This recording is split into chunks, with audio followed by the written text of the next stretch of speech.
हम देखेंगे national recruitment agency यही देखेगी। और ये जो है जो एग्जाम लेगी उस एग्जाम का नाम रहेगा, जो क्वेश्चन का एग्जाम आएगा उस एग्जाम का नाम रहेगा कॉमन एलिजिबिलिटी टेस्ट यानी सीईटी। यानी जो जितनी व्यवस्था करेगी वो व्यवस्था का नाम रहेगा आपका NRA यानी नेशनल रिक्रूटमेंट एजेंसी। और जो आप एग्जाम देने जाएंगे उस एग्जाम को कहेंगे सीईटी। अभी आप एग्जाम देने जाते थे तो क्या कहते थे, रेलवे का जा रहे हैं, NTPC का देने, कहाँ भाई IBPS, PO, क्लर्क, SSC। अब नहीं CGL LDC, अब आप कहाँ जा रहे हैं, सीईटी का एग्जाम देने। तो समझते हैं कि क्या ये अच्छा है या इसमें क्या अच्छाइयाँ या क्या कमियां हो सकती हैं और इसमें क्या सुधार किया जाना चाहिए। आपके मन में जो डाउट्स हैं उस सबको पॉइंट टू पॉइंट लिख दिए हैं। देखिए सबसे पहले कि ये लागू कब से होगा, तो 2020 से लागू नहीं होगा। तो कुछ लोग कह रहे हैं 2020 से लागू नहीं है भाई, तो अब 2020 में बचा क्या, जनवरी फरवरी मार्च लॉकडाउन, दिसंबर खत्म है क्या ये 2020 में। तो 2021 में ये लागू होगा। किस किस चीज़ों पे लागू होगा, तो ये SSC, बैंक और रेलवे पे लागू होगा। प्राइवेट चीज़ों पे ये लागू नहीं होगा। स्टेट गवर्नमेंट के जो एग्जाम है उस पर कोई फर्क आने वाला नहीं है, लेकिन गवर्नमेंट कह रही है कि स्टेट गवर्नमेंट भी इसे फॉलो करेगी।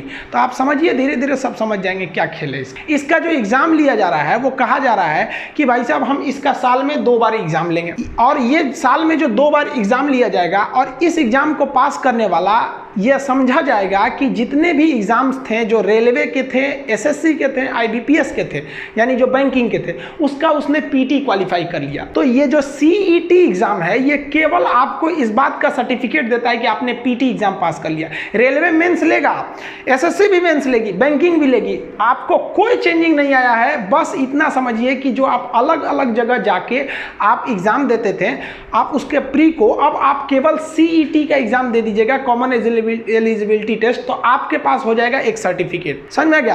अब आप वो समझिए कि आप प्री क्वालिफाई कर लिए। अच्छा बात यह है कि आप केवल CET का प्री पास करेंगे, आपको समझ जाएगा कि आप SSC का भी प्री क्वालिफाई कर लिए, रेलवे का भी, और PO मतलब बैंकिंग का भी पास कर लिए। इसका जो एग्जाम के क्वेश्चन आएंगे वो ऑब्जेक्टिव टाइप क्वेश्चन रहेंगे। ऑब्जेक्टिव टाइप जितने क्वेश्चन है वो सारे के सारे ऑनलाइन लिए जाएंगे। और इस बार अच्छी बात यह की गई है कि जो इसमें 1000 के लगभग सेंटर दिए गए हैं, यानी हर डिस्ट्रिक्ट में एक सेंटर रहेगा। लेकिन इसमें एक संदेहास्पद ये है कि अभी SSC पे बड़ा धांधली चल रहा था, उसी व्यक्ति का उसी डिस्ट्रिक्ट में दे दीजिएगा तो थोड़ा धांधली की संभावना हल्का सा बढ़ जाती है। लेकिन इसका मतलब ये नहीं कि आप एक डिस्ट्रिक्ट का दूसरे डिस्ट्रिक्ट में भेज सकते हैं, दिक्कत नहीं है। लेकिन यहाँ तो ये होता था कि जो बिहार के लड़कों को उठा के गुजरात वाले को आसाम भेज दीजिए, तो उससे थोड़ा सा निजात मिलेगा। ये अच्छाई है इसकी। और एक बात और, जो पहले हिंदी और इंग्लिश में पेपर हुआ करते थे, अब संविधान की 8वीं अनुसूची में 22 भाषाएं हैं। कश्मीरी, सिंधी, पंजाबी, हिंदी, बंगाली, आसामी, उड़िया, गुजराती, मराठी, कन्नड़, तेलुगु, तमिल, मलयालम, उर्दू, संस्कृत, नेपाली, मणिपुरी, कोंकणी, बोडो, डोगरी, मैथिली, संथाली, इतने 22 भाषा है। वीडियो को धीमा करके गिन लीजिएगा, ये आपका काम है। बाकी क्लास में हम 2200 भाषा याद करा दिए हैं। इन 22 भाषा में से 12 भाषाओं में एग्जाम लिए जाएंगे आपके, तो ये भी एक अच्छी बात है, कई भाषा मिलेगी। जो इसमें नंबर आपका जो स्कोर मिलेगा ना इस एग्जाम को पास करने के लिए, वो स्कोर जो है आपका मान लिया जाएगा कि वही स्कोर आपका कट ऑफ के लिए हो जाएगा। जैसे मान लिया कि किसी ने CET का एग्जाम दिया और उसका स्कोर आया 100 में 60 नंबर, तो आप ये समझ जाइए कि 100 में आप प्री में 60 नंबर पाए हैं। अब मान के चलिए कि बैंकिंग ने कहा कि भैया जिसका 80 नंबर है CET के एग्जाम में आप आ जाओ।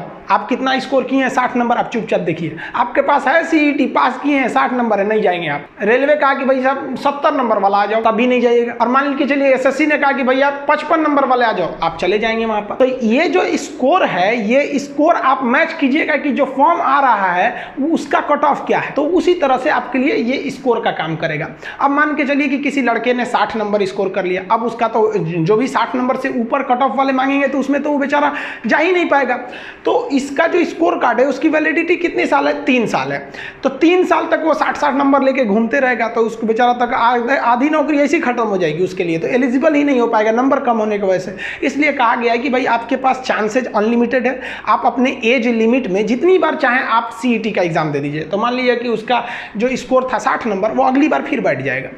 अब मान लीजिए उसका 80 नंबर आ गया, तो वो जो 80 नंबर लेटेस्ट एग्जाम में दिया है वहां से 3 साल तक उसकी वैलिड रहेगी कि भाई साहब ये 80 नंबर है। अब जो एग्जाम आएंगी, 3 ही एग्जाम को शामिल किया गया, SSC, रेलवे और बैंक को।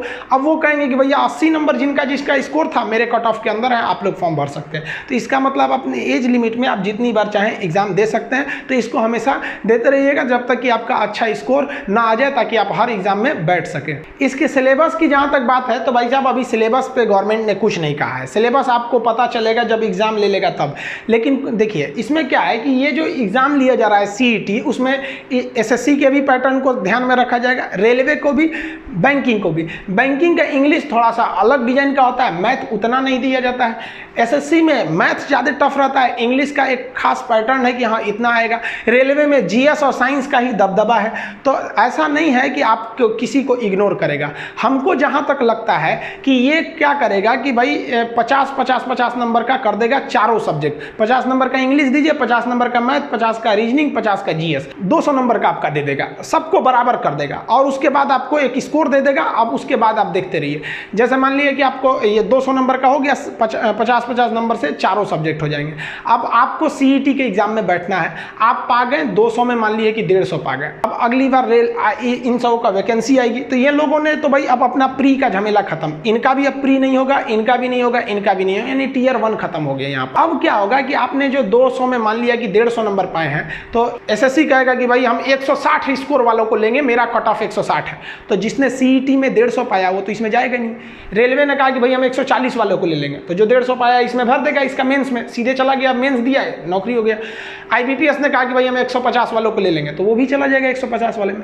तो आप ये समझिए कि आप सीईटी का जो एग्जाम दे रहे हैं वो एग्जाम हर एक एग्जाम के लिए एक कॉमन प्री एग्जाम है। अब इसमें एक और समस्या, जैसे देखिए एसएससी को देखिए, तो ये एमटीएस का एग्जाम लेती है वो 10th लेवल पर, एलटीसी का लेती है 12th लेवल पर, और जो ग्रेजुएशन लेवल पर सीजीएल लेती है। तो क्या आपको लगता है कि एक ही सीईटी के एग्जाम से आप एमटीएस, एलडीसी सबको क्वालिफाई कराएंगे? नहीं। रेलवे में भी बहुत से जॉब है जो 10th पे हैं, कुछ इंटर पे हैं, कुछ ग्रेजुएशन पे है, कुछ टेक्निकल वाले हैं कि भाई ये आईटीआई वाले ही भरेंगे, जेई वाले के लिए तो फिर वो टेक्निकल चाहिए आपको, डिप्लोमा या बीटेक वगैरह। इसमें भी है भाई, जब आप इंटर पे भी भर सकते हैं, ग्रेजुएशन पे भी भर सकते हैं। बैंकिंग के जॉब को क्लर्क जैसे पीओ वगैरह के लिए क्या चाहिए? ग्रेजुएशन। तो जो आपका नया जो सीईटी जो एग्जाम होगा उसके भी 3 टाइप होंगे, एक होगा 10th लेवल वाला, एक 12th लेवल वाला, एक ग्रेजुएशन लेवल वाला। जैसे मान लीजिए कि आपने एग्जाम दे दिया सीईटी का 10th लेवल वाला, तो इंडिया में जो बैंकिंग, रेलवे, एसएससी की जो भी वैकेंसी आएगी जो 10th लेवल पे है, उसके लिए आपको कहा जाएगा कि आप अपना स्कोर दिखाइए 10th लेवल वाले में था। मान लीजिए कि आपने 10th लेवल वाला सीईटी का एग्जाम दिया है बट 12th लेवल वाला नहीं दिया है, तो आप भूल जाइए कि आप एलडीसी वाला में जाएंगे। आप एमटीएस का प्री क्वालिफाई हैं, एलडीसी के लिए नहीं है। मान लीजिए कि आपने ग्रेजुएशन वाला दे दिया, तो आप सीजीएल के लिए क्वालिफाई हैं या फिर पीओ वगैरह के लिए क्वालिफाई हैं। अब आपके मन में एक डाउट आता होगा कि सर अगर हमने सीजीएल जो ग्रेजुएट लेवल का सीईटी का एग्जाम होगा, जो कॉमन एलिजिबिलिटी टेस्ट होगा, उसको दे दिए, तो हम तो 12th लेवल वाले के लिए एलिजिबल, एक तरह से आपके मन में आता होगा 10th वाले के लिए एलिजिबल हो गए। ऐसा नहीं है। आपको अगर तीनों में बैठना है तो तीनों स्टेजेज के आपके पास सीईटी पास का सर्टिफिकेट होना चाहिए। क्यों? क्योंकि अगर मान लीजिए कि आप एमटीएस का फॉर्म भर दिए, ठीक है, और एलडीसी का भी भर दिए जो 12th लेवल पर होता है, सीजीएल भी भर दिए जो ग्रेजुएशन लेवल पे होता है। अब आप पुराने परंपरा के हिसाब से सोचिए, क्या आपको यहाँ पीटी नहीं देना है कि यहाँ नहीं देना है, यहाँ नहीं देना है? हर जगह आपको पीटी का एग्जाम देना पड़ेगा। प्री आप एमटीएस में भी प्री देते हैं, बाद में डिस्क्रिप्शन लिखते हैं, उसमें भी देते हैं आप। एलडीसी में बाद में टाइपिंग वगैरह करते हैं, सीजीएल में देते हैं, टियर 1 टियर 2 में जाते हैं आप लोग।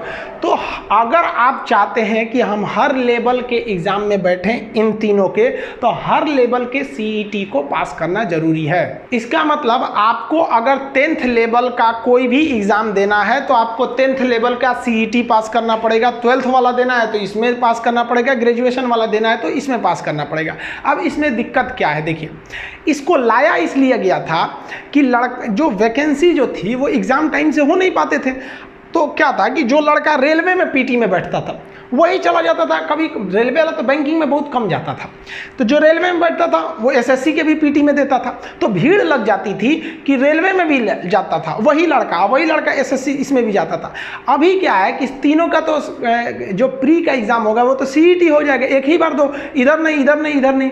अब क्या है कि अब मेंस में जाना पड़ेगा, डायरेक्ट इसके पास मेंस में, डायरेक्ट इसके बाद। तो इनको जो है एक छांटा हुआ लड़का मिलेगा कि सीईटी में भी बहुत लड़कों को छांट दिया जाएगा, हटो भाई साहब तुम सीईटी में, तुम पीटी के लायक नहीं हो। उसके बाद दे दिया जाएगा सीईटी के बाद। अब एसएससी को कहा जाएगा कि आपको जिस तरह का लड़का चाहिए, जिस तरह का सिलेबस बनाना है आप बनाइए। इसके सिलेबस में कोई चेंजिंग नहीं हुआ है, ये भी अपने मेंस के सिलेबस में कोई चेंजिंग नहीं करेगा, ये भी अपने मेंस के सिलेबस में कोई चेंजिंग नहीं करेगा। 6-6 महीने पे इसको एग्जाम लिया जाएगा। अब आप जरा सोचिए, 6-6 महीने पर आप एग्जाम लेके लड़के को इस लेवल का सर्टिफिकेट दे देंगे कि आप एलिजिबल हैं मेंस के एग्जाम देने के लिए, इन तीनों में किसी का मेंस का एग्जाम दे दीजिए। लेकिन क्या 6-6 महीने पे आप गारंटी लेते हैं कि आप वैकेंसी निकालिएगा? हम कह दें कि 6-6 महीने पे हॉस्पिटल बनेंगे, लेकिन 6-6 महीने पे डॉक्टर नहीं आएंगे, मतलब क्या काम का हॉस्पिटल? तो हम क्या करेंगे सीईटी का हर 6-6 महीने का सर्टिफिकेट लेके, जबकि ये फिक्स नहीं है कि हर 6-6 महीने पे आपको वैकेंसी निकालेंगे कि नहीं। तब यही हाल होगा आज से 10 साल बाद कि जो भीड़ आपको पीटी में देखने को मिलती थी, अब प्री में भीड़ देखने को नहीं मिलेगा। आप वैकेंसी लाएंगे एक बार 5 साल में, अब 5 साल के बीच में आप 10 बार सीईटी का एग्जाम ले लेंगे, तो यहाँ से खूब ज़्यादा लड़का बटोरा जाएगा, एक बार उमड़ जाएगा मेंस में लेके।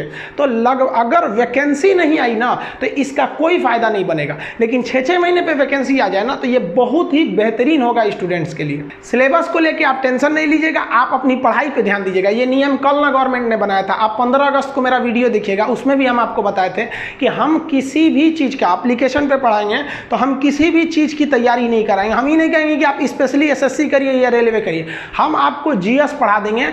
अब आपका मन, आप एसएससी में जाइए, रेलवे में जाइए, कहीं भी जाइए, आपको जीरो से हीरो लेवल में कहीं भी जीएस में प्रॉब्लम नहीं आएगा। और आज से भी समझ लीजिए भाई, पढ़ाई ऐसे कीजिए, एग्जाम को ध्यान में रख के नहीं करिए, सिलेबस ध्यान में रखिए कि हम इंग्लिश पढ़ रहे हैं तो इंग्लिश के हिसाब कहीं से भी नहीं फंसना चाहिए, मैथ पढ़ रहे हैं तो नहीं फंसना चाहिए, जीएस पढ़ रहे हैं तो हमारा जीएस है, हम बाकी सब्जेक्ट में इंटरफेयर नहीं करें, लेकिन हम आपको एक मार्गदर्शन के लिए कर रहे हैं कि आप सब्जेक्ट पे ध्यान दिया कीजिए। ये नहीं कि भाई अभी कोई वैकेंसी आया कूद जाओ उसमें, उसके हिसाब से पढ़ने लगो। आप अपना सिलेबस को मेंटेन किए रहिएगा, कहीं कोई प्रॉब्लम आने वाला नहीं है। ये बहुत बड़ा चीज़ नहीं है, ऐसे देखने में लग रहा है कि एक तरह से कहिए तो एलडीसी का जो प्री है ना, उसी तरह से इसके प्री को लिया जाएगा। देखिए इसी एग्जाम को लेके एक और घमासान है। यूजीसी जो सोई रहती थी वो ये ध्यान नहीं देती थी कि कौन यूनिवर्सिटी 3 साल में सर्टिफिकेट दे रही है, कोई 5-5 साल में ग्रेजुएशन का सर्टिफिकेट देती थी। नींद से जगी है यूजीसी इस कोरोना में, करिए कि सितंबर तक आप एग्जाम कंडक्ट कराइए हर एक यूनिवर्सिटी। अब एक बात बताइए, सितंबर तक एग्जाम कंडक्ट कराएगा कोरोना के बीच में, अब वहाँ जब कोरोना होगा तो फिर क्या होगा, स्टूडेंट को यूनिवर्सिटी से ले जाएंगे, अपने घर में दे देंगे। और इधर सितंबर में एग्जाम डिक्लेयर कर दिया गया जेई इंजीनियरिंग का और नीट जो मेडिकल का एग्जाम था, ये दोनों एग्जाम को मिलाकर लगभग 25 लाख लड़के एग्जाम देने जाएंगे। सुप्रीम कोर्ट कह रहा है कि कोई दिक्कत नहीं है, नॉर्म्स फॉलो कीजिएगा, मास्क लगाइएगा, सैनिटाइजर लगेगा। आप जरा बाजार में घूम के देखिए तो कितना लोग मास्क लगाएं, कितना सैनिटाइजर लगाएं, और गवर्नमेंट में भी इसमें नहीं ले रही है। या अब एक बात बताइए कि गवर्नमेंट जो थी, जब हमारे यहाँ 10,000 20,000 कोरोना था तो लॉकडाउन करो, मार के पुलिस धज्जी उड़ा देती थी, हम लोग ताली बजाए थे, थाली बजाए थे, दीपक जलाए थे, अच्छी बात थी, हम सब समर्थन किए थे, उसका विरोध नहीं किए थे। लेकिन हम ये कहते हैं कि जब यहाँ कोरोना उफान पर है, डेली 60,000 65,000 मरीज मिल रहे हैं, दुनिया में हम लोग अब रिकॉर्ड बनाने की ओर पहुंच रहे हैं, 30 लाख के मरीज के लगभग कोरोना पहुंचने वाला है, और उसमें इतने लाखों लड़कों को एग्जाम 25-25 लाख लड़कों को एग्जाम दिलाने लेके चले जाएंगे, कहाँ का डिसीजन है भाई? तो इसका मतलब ये कहिए कि भाई जो हमने लॉकडाउन शुरुआत में किया था अप्रैल मई में, वो किसी काम का नहीं था, उससे अच्छा अभी खोल दिए रहते, इतना भयानक में खोल दिए। गवर्नमेंट को भी सोचना चाहिए कि ये जो बच्चे हैं जो नीट का तैयारी करते हैं या फिर जेई का करते हैं या किसी भी कंपटीशन का तैयारी करते हैं, वो होली के छुट्टी मनाने के लिए अपने घर गए थे, और होली का जब छुट्टी मनाने गए थे अचानक हुआ कि भाई साहब जनता कर्फ्यू लगेगा, फिर हो गया कि 1 हफ्ता का लॉकडाउन लगेगा। इन लड़कों को नहीं पता था कि ये पूरा साल झेलना है। तो इनका जो हैंड रिटन नोट्स था, जो इनकी कॉपी किताबें थी, 80% लड़कों का आज भी कॉपी किताब उनके लॉज में पड़ा हुआ है। और हर स्टूडेंट जो है, अगर गवर्नमेंट पढ़ी लिखी होगी तो सोचेगी कि स्टूडेंट अपने नोट से ही पढ़ पाता है, उसका जो खुद का नोट्स बनाया हुआ है ना, उस पर उसको कमांड होता है। वही चीज़ अगर दूसरे के नोट से पढ़ेगा तो उसको थोड़ा कंफर्टेबल महसूस नहीं होगा। अब आधा लड़कों का किताब उनके जहाँ जहाँ उनका लॉस था, जहाँ पढ़ रहे थे वहाँ है, अब एग्जाम दिला देंगे यहाँ पर। अब ये समझ में नहीं आ रहा है कि आप इनका एग्जाम ले भी दीजिएगा तो कौन यूनिवर्सिटी में इनका एडमिशन हो जाएगा। देखिए मेरे हिसाब से जो सीईटी का एग्जाम था 6-6 महीने का है, ठीक है, 6-6 महीने पे वैकेंसी निकलनी चाहिए, और ये सब चीज़ों को थोड़ा सा पोस्टपोन करना चाहिए। जेई वगैरह के एग्जाम को थोड़ा सा रोक देना चाहिए। यूजीसी को कहना चाहिए भाई यूनिवर्सिटी में जो लड़के पढ़ रहे हैं उनको एक ग्रेडिंग देके पास कर देना चाहिए। ऐसा नहीं है कि मार्कशीट। अच्छा एक बात बताइए, कोई ग्रेजुएशन में 80% मार्क्स ला दिया है तो क्या उसको नौकरी हो जाती है? नहीं हो जाती है यहाँ पर। तो 1 साल कोरोना में हम लोग ने बहुत से बर्दाश्त किया, तो यूजीसी कर लेगी तो क्या हो जाएगा? आप क्या सोचते हैं, क्या एग्जाम को पोस्टपोन होना चाहिए और हर 6 महीने पे वैकेंसी निकलनी चाहिए कि नहीं? आप कमेंट करके बताइएगा। मिलेंगे नेक्स्ट वीडियो में, तब तक के लिए जय हिंद।